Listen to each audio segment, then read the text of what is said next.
not the people that God originally made covenant with. And he was prestigious in his rank in the Roman army. They were, hear me, they were chosen for their strength. They were chosen for their swordsmanship. And they were chosen for their discipline. Somebody say discipline, and I want you to hold that word. They were ruler, what a centurion, century means 100. They were ruler of 100 soldiers or 100 legion, right? But even though he was not chosen, he had faith in Jesus. Huh? See, the Israelites, they were the called. But look at your neighbor and say, I'm chosen. Oh, okay. Bible says many are called, but it's not so many that listen, it's few. To look at your neighbor and say, I'm one of the few. I don't know who you are, but I'm one of the few. God got some stuff in store for me. Okay. Y'all ready to go home? Let me hurry up. So listen to this. If you look at it in Luke, around the 7th chapter, his people said to Jesus, go and heal the servant because he's a worthy man. That's what Luke says about him. He said, go and heal the servant because he is a worthy man. But the man said to Jesus, I'm not worthy for you to come to my house. But the people that worked under him said he was a worthy man. Look at your neighbor and say, what happens in the house? Okay, I'm going somewhere, I promise you. And y'all going to understand in a minute. I'm going to teach this text so you can see it in a different way and understand who you are in God, all right? And so the Bible said that he had even built a synagogue for his soldiers. That's why they thought that he was worthy of Jesus to come to his house, even though he wasn't an Israelite, even though he wasn't a Jew. He was a Roman soldier who wasn't even chosen, but Jesus was getting ready to go to this man's house.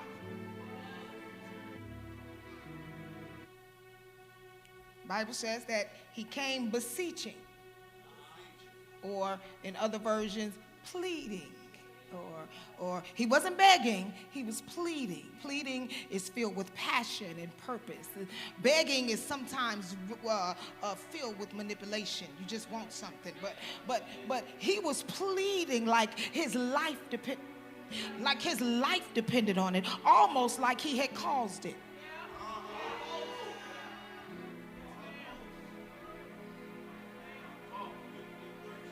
I need y'all to pay attention. I said almost like he had caused it.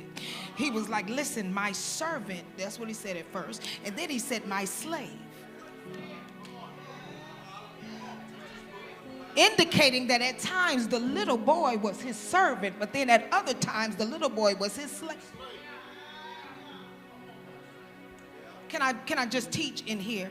And so he came to Jesus saying, I got something in the house, but it got to stay in the house. But I got a job for you to do, right? Listen, this is, he had a passion like it was his fault. I can't get no help in here. And so then verse 6 says, he said it again in verse 6. He was like, my servant, we call him servant, which is pasi in the Greek. It's like a servant is one who serves, one who a servant. I'm trying, yeah, because I'm ready to go there. But a pais is a young girl or a young boy. I'm trying to help y'all get free tonight. Or a child. Are y'all hearing me? Are y'all listening to me? I said his servant was a child, a young girl, or a young boy. And he said this child is at home sick with palsy. Okay, so in this vernacular, in the NLT, it said the little child is at home paralyzed. I'm trying to help y'all heal tonight. But in the King James Version, it says with palsy. What is palsy? Palsy has a different connotation. I like the way the King James Version says palsy. Palsy means loss of function or an impairment of function.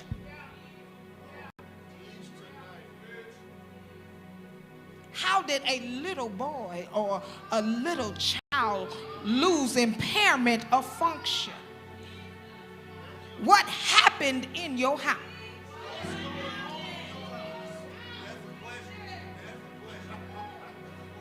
What happened in your house?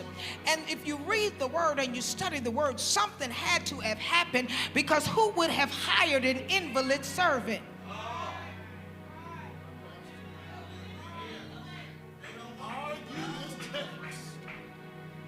Why would I go and get a servant that can't move? So it's an indication that in the beginning the child had to once work. In the beginning the child was not paralyzed. I can't get no help in here. I'm trying to be deep. In the beginning the child was able to be a servant. I can't help you. But somewhere between being a servant and becoming a slave, something. I know it's a little deep for y'all because y'all want to hear name it and claim it and pick it up and put them down. But I'm trying to help you heal from what happened in the house.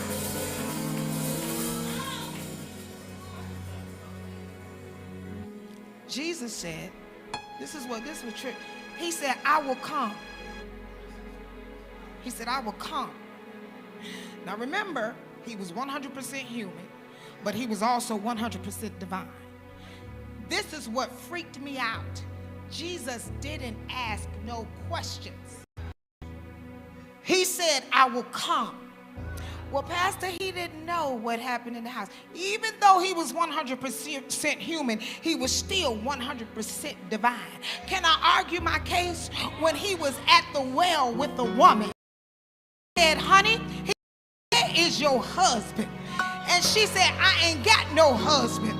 He said, you have said well. He said, because you've had 5 of them and the one you with right now ain't even yours. Don't tell me he wasn't operating in his divinity. He knew something that his humanity could not have known. And not only that, but he looked at the men that were around who he knew had been with her too. And he said, now where are all of your accusers? They was ready to stone you at first, but nobody could stone anybody because they knew what they had been. Where they had been and what they had done. And so Jesus was willing to go to the house even though he knew what had happened in the house.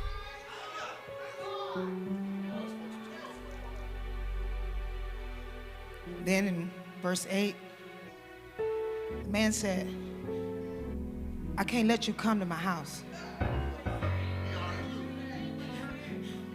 I can't let you come to my house. I can't. And like the other man was saying, he was a worthy man. That's why you got to be careful of who you got in your corner. I'm finna help some of y'all. Don't have everybody in your corner that's always putting you up on a pedestal. You got to have somebody in your corner to tell you, no, your breath stink. You got to have somebody in your corner to tell you, put some deodorant on. You got to have somebody in your corner to tell you, no, you wasn't right about that. You was dead wrong. You can't have you need some people in your corner that's been in your house who's willing to tell you the truth.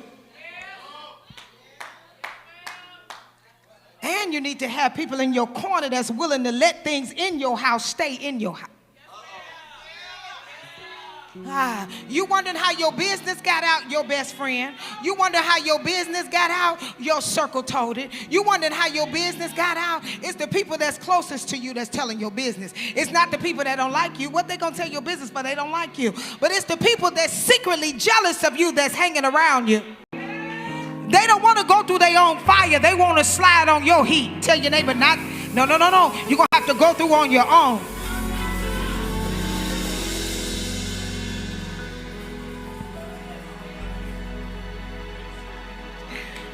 Listen, they said he's a worthy man.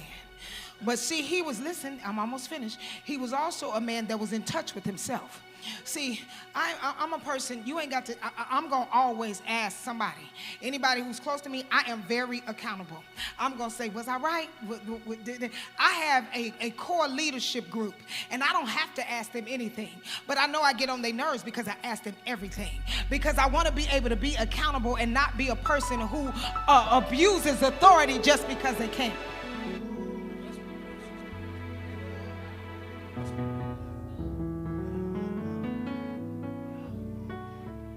Just because you're a pastor don't mean that you have the right to abuse anyone. Just because you're a pastor don't mean you have the right to talk to people any kind of way. Now, let me give you a caveat here. I'm gonna return. I'm gonna match your energy. If you come to me crazy, I'm gonna come back at you crazy, pastor or not. Don't come to me talking no foolishness, because I'm gonna be ready to fight. I am gonna return your energy, but we have pastors abusing people. Oh, okay. Can I walk softly through here? Some of you are in what you in because of what the pastor did. Okay, I can't.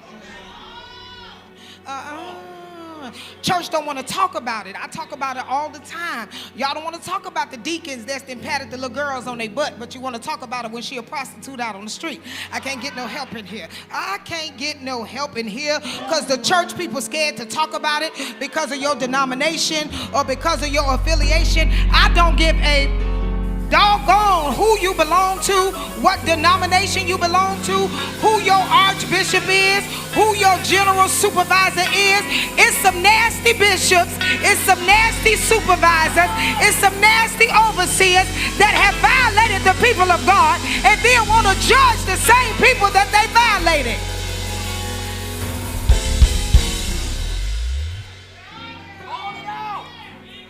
How somebody gonna be your son or daughter in the ministry and your lover at the same time? Help me out.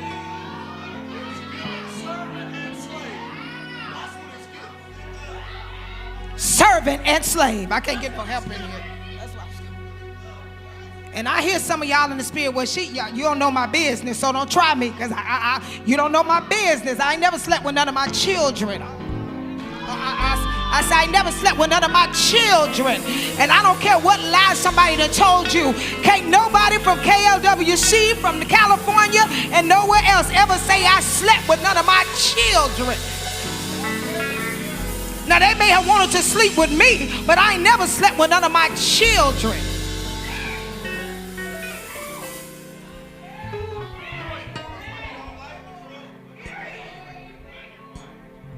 You know, people be talking out in these streets. I heard pastor was with her.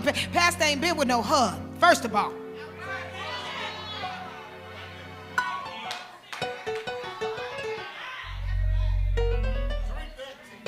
Pastor like shoulders, all right?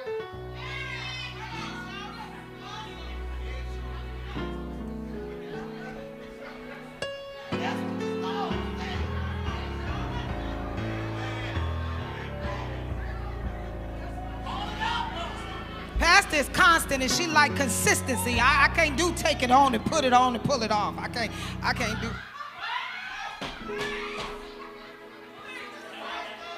I can't. That's just not me. I'm not knocking nobody who do. I just can't. I'm talking about me. I'm consistent, so I can't. You know, I look around and be like, where'd it go? What happened? I can't do it. That's just for me in my house. So I said, what happens in the house stays in the house.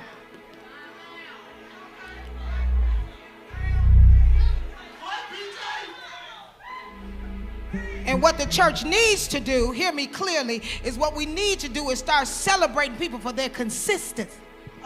It's like right, and stop trying to be heaven or hell for you, and let God deal with you wherever you are.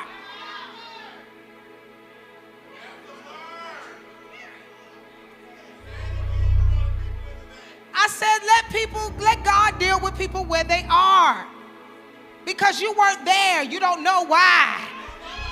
And you don't know when. So just shut up and work out your own soul salvation with fear and trembling. I'm going to say this, and I don't advocate no sin, but if the church would stop being obsessed, I said this not too long ago, but if we would stop being obsessed with homosexuality, we can really get people saved. Oh, now we quiet. All we worried about is who somebody's sleeping with, and they sleep. That's because you judging on what you would do if you was able to have them.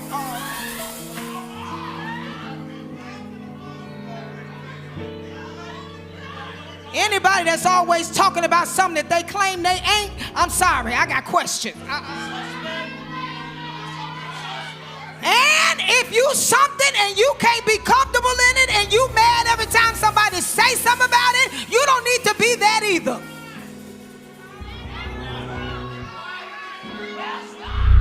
no help in this Presbyterian church.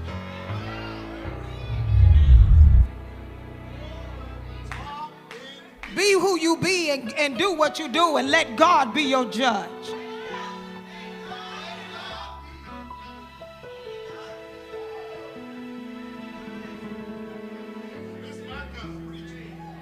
I'm almost finished. My head then went to inching. I done got mad. Give me just 5 more minutes. What stays in the house? What happens in the house? Stays in the house. Man of God said, I can't let you come to my house. And even though they say I'm a worthy man, I know who I am. I know who I am. Look at somebody and say, even though you may think that I'm saved and I got it and all that, I know who I am when I go home. You can preach the nations down. You can prophesy right to left and never miss. But there's still another you when you get home and you look in the mirror. Tell your neighbor, I know who I wrestle with and what I wrestle with when I'm outside of the doors of the church. I know who I'm looking at and what I'm looking at when I take my church clothes off. I know what I'm wrestling with when I take my collar off my neck. I know what I'm dealing with when I take my cross off my neck. I know who I'm dealing with and what I'm wrestling with and what I want to do when I get out of the presence of God. Tell your neighbor, nobody knows me better than me.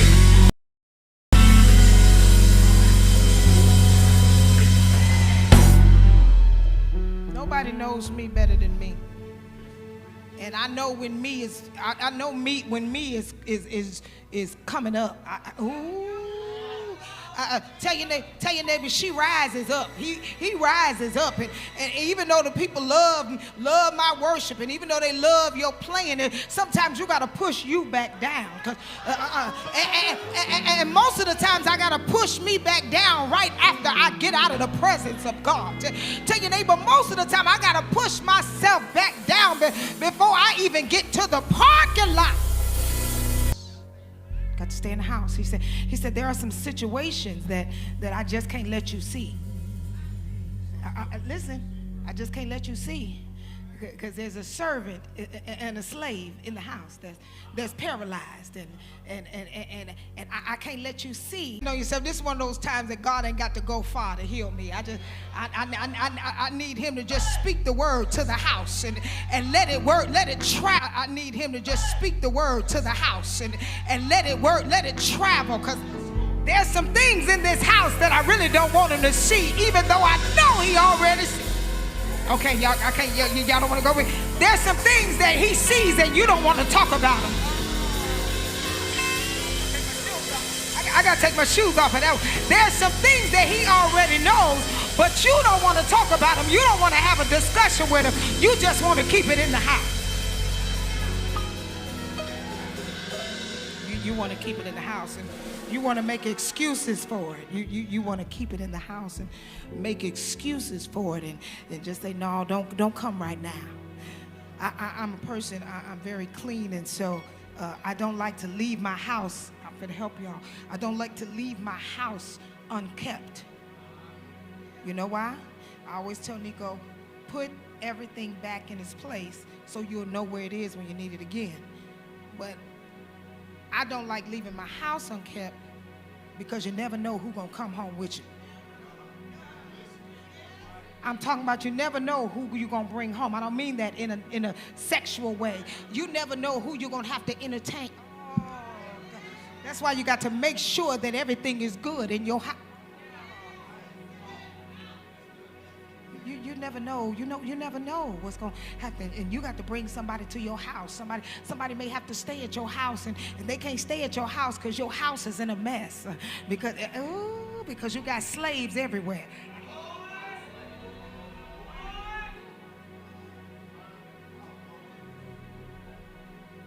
Almost finished. This is what he said to Jesus. He said, I know how to submit, because I got people under me, and they do what I tell him to do when I tell him to do it. He said, and not only that, I'm a man under authority, but I'm a man in authority. So I got my soldiers, hear me clear, my soldiers, they do what I tell them to do. I tell them to go, and they go. I tell them to come, and they come. And so what he was saying was, I know how to give orders. And me being a human man, I know how to give orders. God, Jesus, I know you know how to work a miracle. See, we misinterpret that scripture. It's like he's saying, he's talking about his authority. No, he's not talking about his authority. He's diminishing in his authority because he knows the authority of Jesus. So he's saying, if I'm a boss, you the boss, I know you can work a miracle from where we are.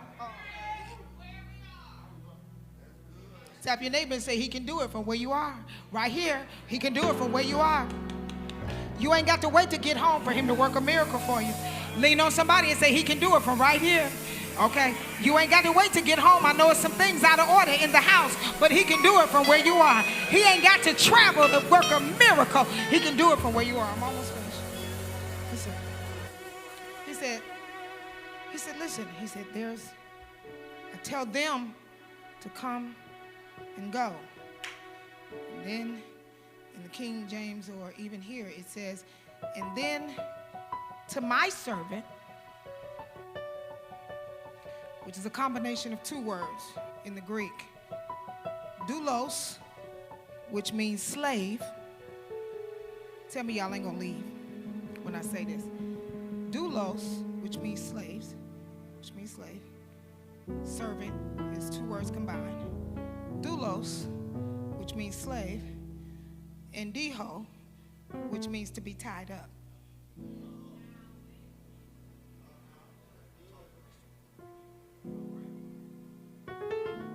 That's deep, ain't it? It went from being a paeos, or a servant, or a child. Now it's a doulos and a dio, a slave, or a person who's tied up. Why is a child tied up?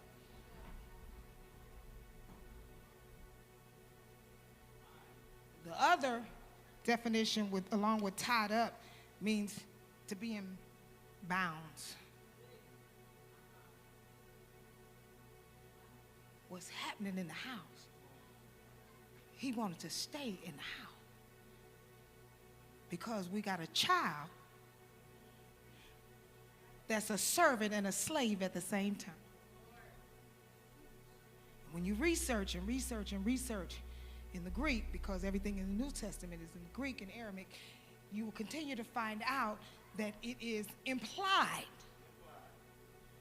that the child was a sex slave.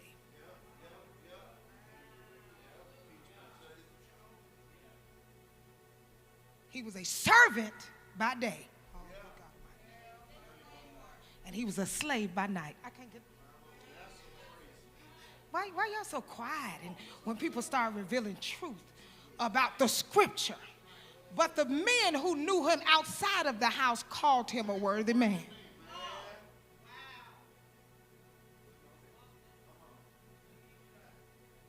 It's no different from us.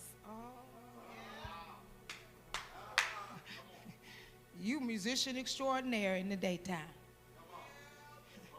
but you a slave at night. Ooh. And everything is not about sex, but some of us are slaves to something that we cannot control. A slave is being submitted to somebody that you cannot control. Surely we know what slaves are. Oh, good God Almighty. Surely we know what slaves are.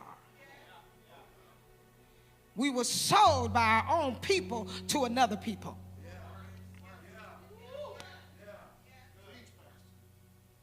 So we see this child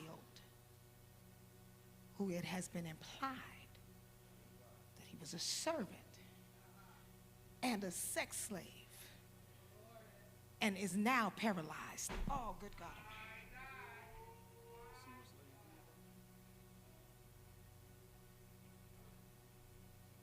He is now stricken with palsy. He doesn't have function of his limbs.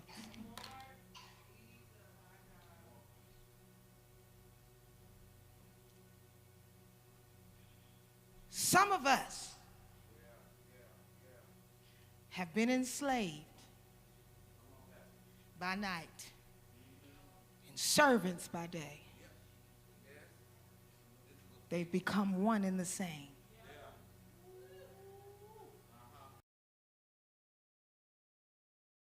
Is off kilter because we more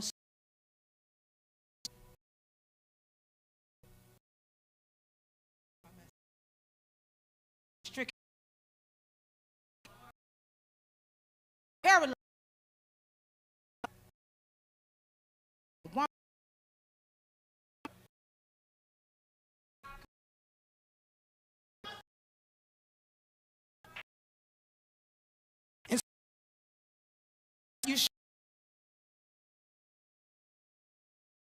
There's a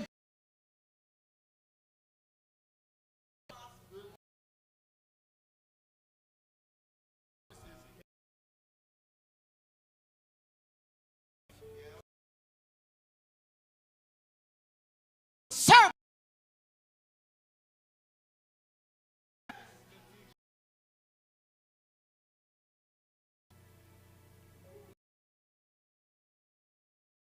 The church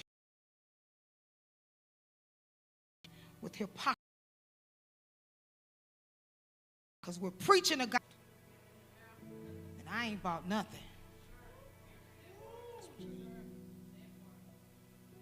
But you have to get free from the mentality of what happened in the house. You know why? Because even though there was a little boy that had been knocked out of commission, Jesus was still willing to speak a word. That's the shout right there. That even though there were some things in his house that should not have been, Jesus still said, I'm going to go. I'm going to go. Y'all think Jesus didn't know what was going on in the house? I dare you to testify to somebody and say, even though he knows what's going on in your house, he's still willing to heal. I asked you to get up and go testify to somebody and say, neighbor, even though things are going on in the house that you haven't been able to mention to nobody, he's still able to heal.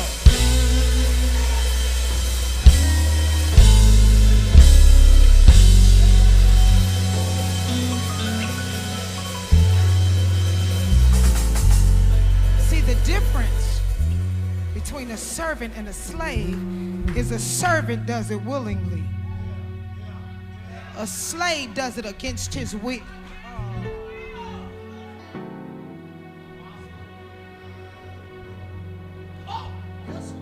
The very word you just called me is why this word is why I'm an apostle. Because some apostles are called to plant churches all around the world. That's not me.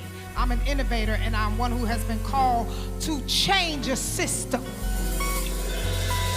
See, we want to use people for their gifts, but we don't want them to be healed in their body. I'm not talking about healed from cancer. I'm talking about healed from molestation. I'm talking about being healed from rape. I'm talking about being taken advantage of their gift. We don't want to talk about, okay, we want to use everybody for what they got, but we don't want to give them freedom. She got everybody over there at church. Baby, I sure do, because guess what? I'm one of them too. I'm still trying to get my... High five somebody and say, baby, if you only knew. I'm trying to stay saved every day. Every single day, I'm trying to hold on to my salvation. Because the truth is, I love God with everything I got, but I don't want this. I want to do what I want to do. I want to go where I want to go. I want to wear what I want to wear. Because I can wear what I want to wear.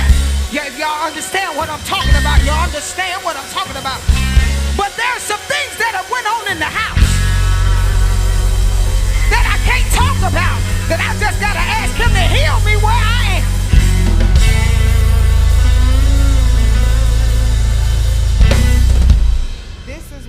beginning when I told y'all to remember that his cry was urgent. Could his cry been so urgent because he knew what he had done?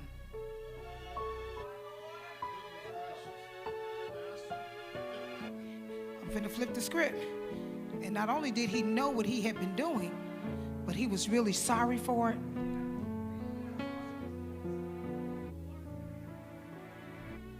Could it be that he was really sorry for what went on in the house? Because what we don't know is what had went on in his house when he was a child. And so sometimes things are just hurt people.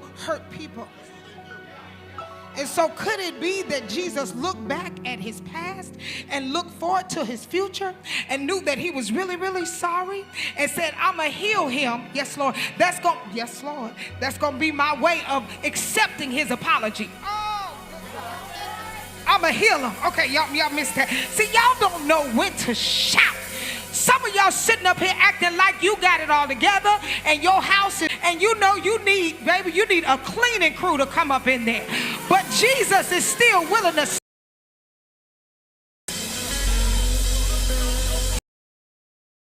slave in that room. And he's standing where he is. But he said, there's a slave in that closet, but I'm a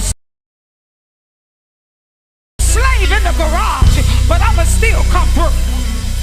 There's a slave in the pantry, in the bag, but I'm still here.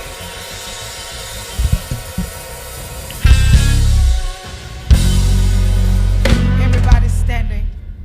Jesus said, listen, this is for people who want to be healed from what happened in the house. Heal me. Ain't you tired after 20-something years still talking about what happened in the house? And Jesus has already said, I'm willing to heal. He said, just send the word. Then this is the crazy part. Jesus said, I ain't even seen such greater faith among the people that I called. This kind of faith is coming from somebody who is not even a chosen. He said, you're the one that's going to see Abraham, Isaac, and you're the one that's going to be sitting in the kingdom of heaven while the people, and I'm paraphrasing, basically why the people who I chose going to go to hell.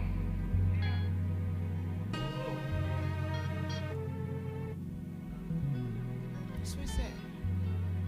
Listen, Jesus said it openly. He was marveled, he was wondered, he was in amazement, and he was excited. He was astonished.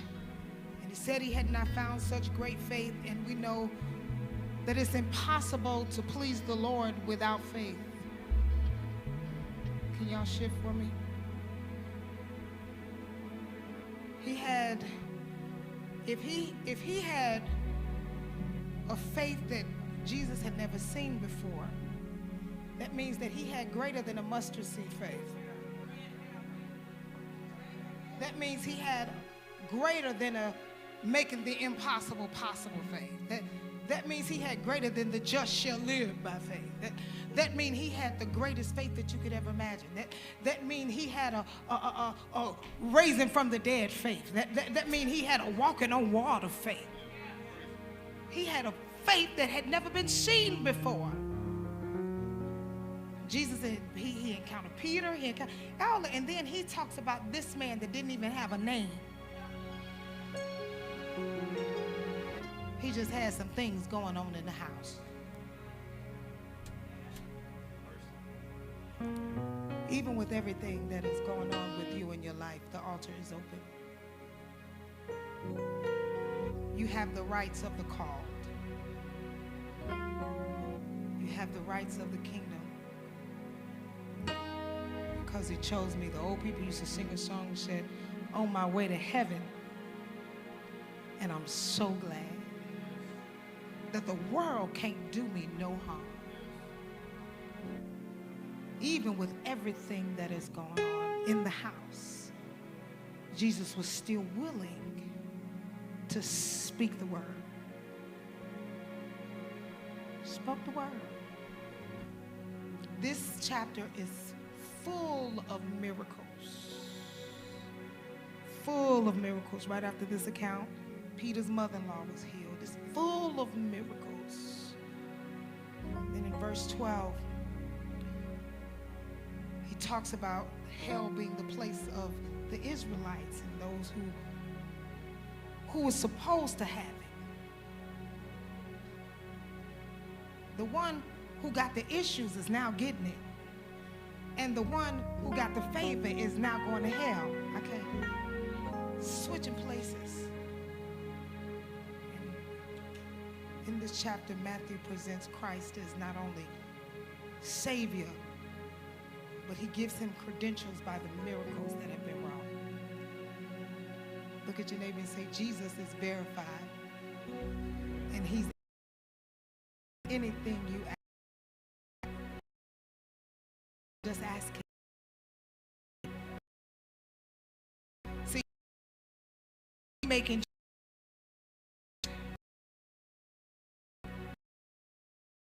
come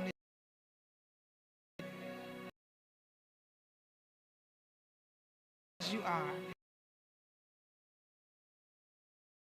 Sometimes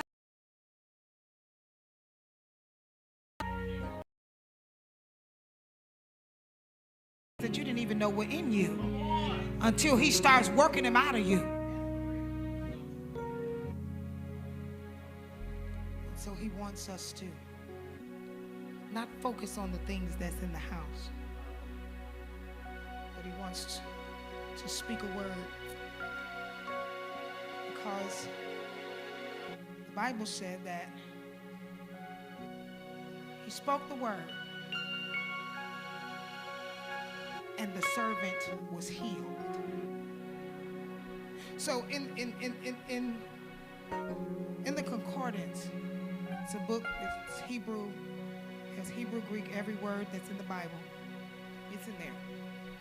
When you look up servant, when it starts, it's the same word for two verses. Then when you get to that, I tell him to go, and then that's when it turns into slave, right? But when you get back to verse 13, it goes back into servant. And the word slave isn't seen anymore. Not in this account. So he asked in honesty, heal my house so that there are no more slaves in here. And God turned the slave back into a servant only.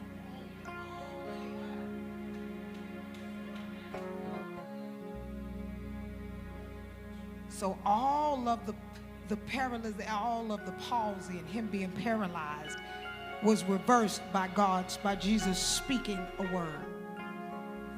Be healed. The root of it was his faith. You mean to tell me that God is looking at my faith? Oh, God. Through Jesus Christ, I have faith in him. And that's what prompts him to move. My faith, not my works. See, we misinterpret that scripture. Faith without works is dead does not mean that you're working for salvation. It's a done deal. And guess what? Now I need about 5 people to shout right here. Healing was a part of the salvation package.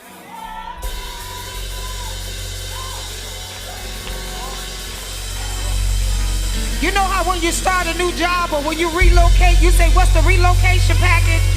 This package didn't just come with deliverance and a ticket for me to get in heaven. This package also came with me being restored. This package came with me having wealth. This package came with me being healed in every area I need to be healed in. Tell your neighbor, this package came with benefits.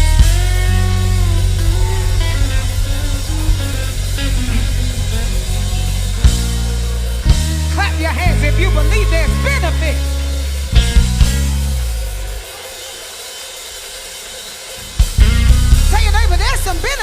this thing. You ain't gonna cry all your life. Tell your neighbor there's gonna be some joy. You ain't gonna be broke all your life. We're getting ready to go home. Tell your neighbor there's gonna be some days where I can eat what I want to eat.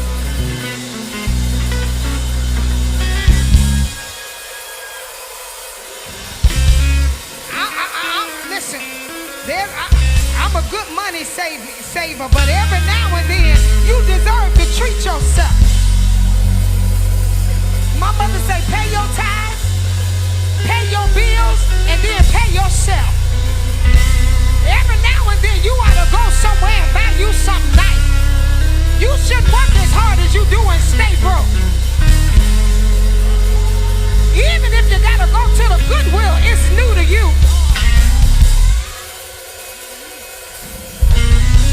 It's new to you. He said, I'm gonna speak the word. And servant was healed. The altar of your heart is open. I want you to understand that he wants to heal you. He wants to heal you. He doesn't want you to keep crying over the same old thing. He doesn't want you to continue self-sabotaging your destiny. Y'all hear me? He doesn't want you to continue to sabotage your destiny. The clinching verse is 13. What you believed has happened.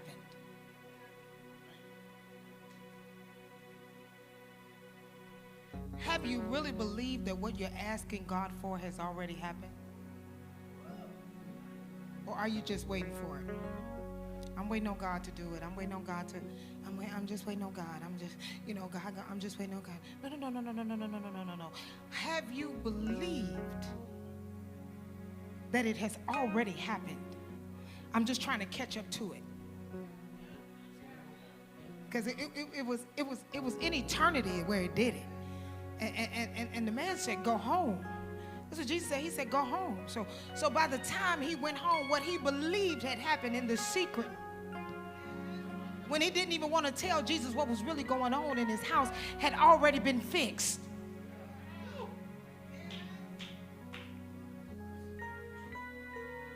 This is what honesty will do. It will clean up your house without you ever picking up a broom.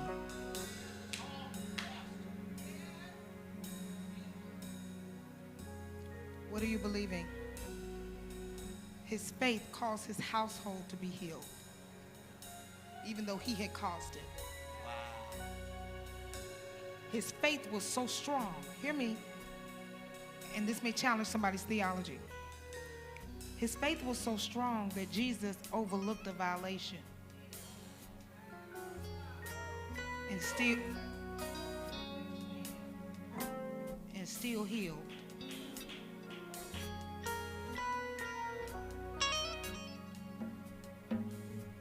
That's how strong his faith was. That even though I know this is my fault, because even if it wasn't what they implied, something happened in your care. Because children, they don't just become paralyzed. They usually are in a grave accident. So a centurion like us have to realize that he's the master, not just over the sea. He's the master over the earth. He's the master over my life. And he's the master over my house. Clap your hands and give God glory on that.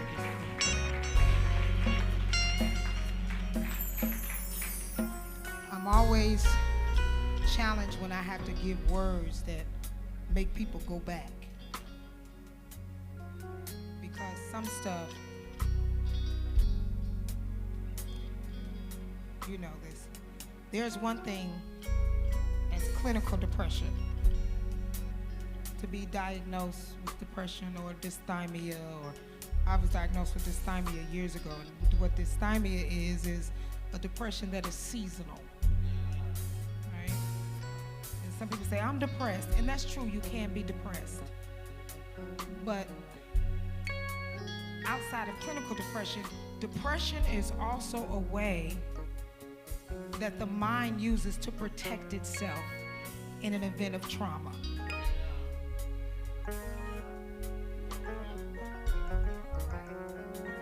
And so you become depressed about something that you don't even remember happened because your mind blocked it out so it wouldn't go crazy at the point that it happened. Does that make sense? So we block out trauma by becoming depressed. And we wallow in it, and we stay in it, and we sit in it, and we miss life.